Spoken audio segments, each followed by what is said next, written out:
Buenas, povo.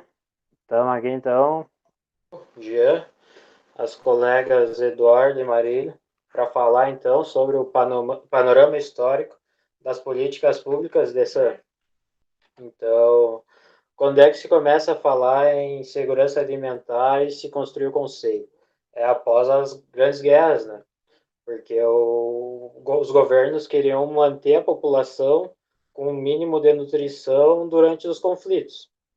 Então, após a Primeira Guerra, entre 1914 e 1918, a Europa, então, passou a utilizar a denominação segurança alimentar. Então, a origem desses conceitos está relacionado com a segurança nacional e autossuficiência da população em se alimentar, né?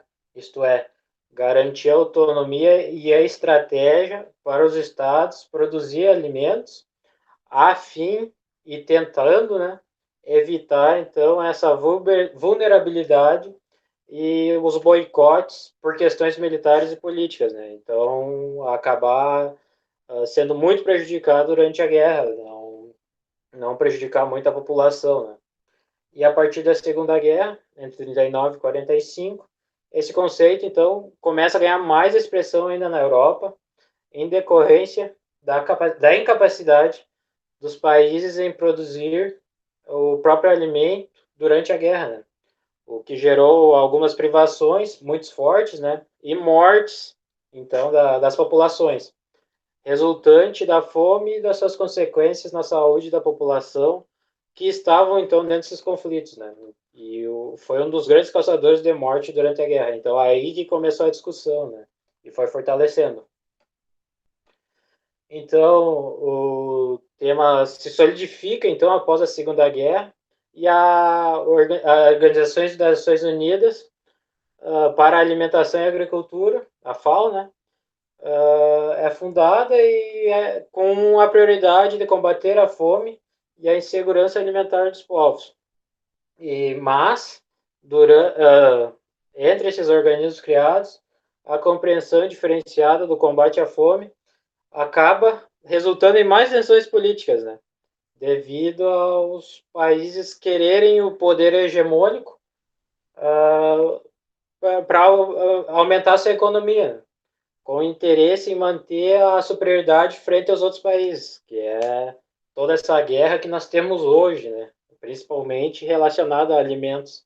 Claro que entram muito mais fatores que a gente se estende muito falando sobre isso, né? Mas a partir daí que começa a se falar mais sobre segurança alimentar, então.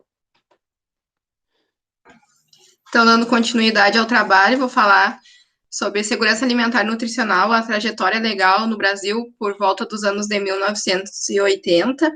Isso é uma pauta, então, que era considerada um tema bem perigoso para a época, porque o reconhecimento da fome era tido como um problema de ordem política e social. Foram feitas várias ações com o objetivo de arrumar este problema, que se estendia não só pelo país, mas pelo mundo também. Então, foram feitos documentos e compromissos firmados entre diferentes nações do mundo, que auxiliaram para o marco legal no Brasil. Foi feita também a primeira Conferência Nacional de Alimentação e Nutrição, no ano de 1986. Foram consideradas as seguintes dimensões: alimentar e nutricional.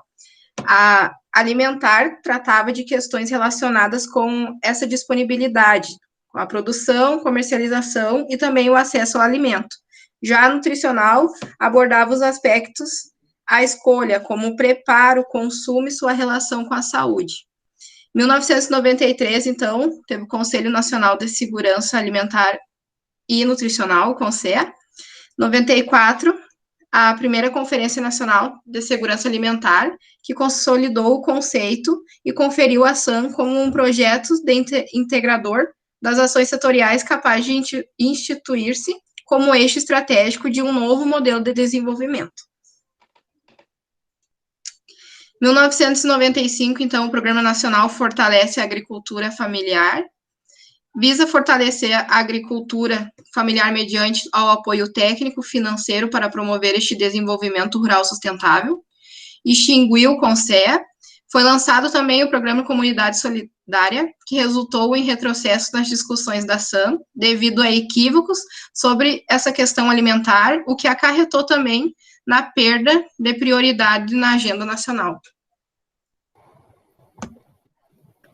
Bom, dando prosseguimento à apresentação, então, em 2003, durante o governo Lula, foi recomposto o CONSEA, e o CONSEA, então, foi responsável pela realização da segunda Conferência Nacional de Segurança Alimentar e Nutricional, que esta ocorreu em 2004.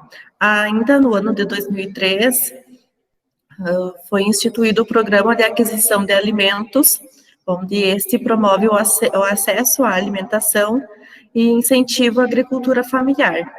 Este programa, ele compra alimentos de agricultores familiares, sem a necessidade de licitações, né, e esse alimento é destinado a pessoas em situação de insegurança alimentar e nutricional, né, que são aquelas pessoas atendidas pelas redes socioassistenciais, pelos equipamentos públicos de SAM e pela rede pública e filantrópica de ensino.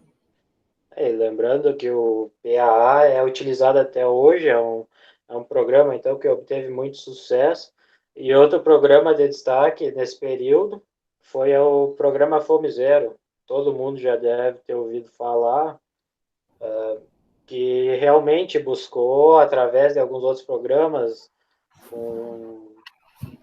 ajudar, então, dar uma ajuda para o povo brasileiro a sair da fome, que na época era muito alto os índices de fome, né? As pessoas não tinham dinheiro para comprar, não tinham nem água direito, então foi algo que foi trabalhado durante esse período. Então, em 2004, como eu havia comentado, então houve a segunda Conferência Nacional de Segurança Alimentar e Nutricional, onde foi reformulado os conceitos de soberania, de segurança alimentar e nutricional.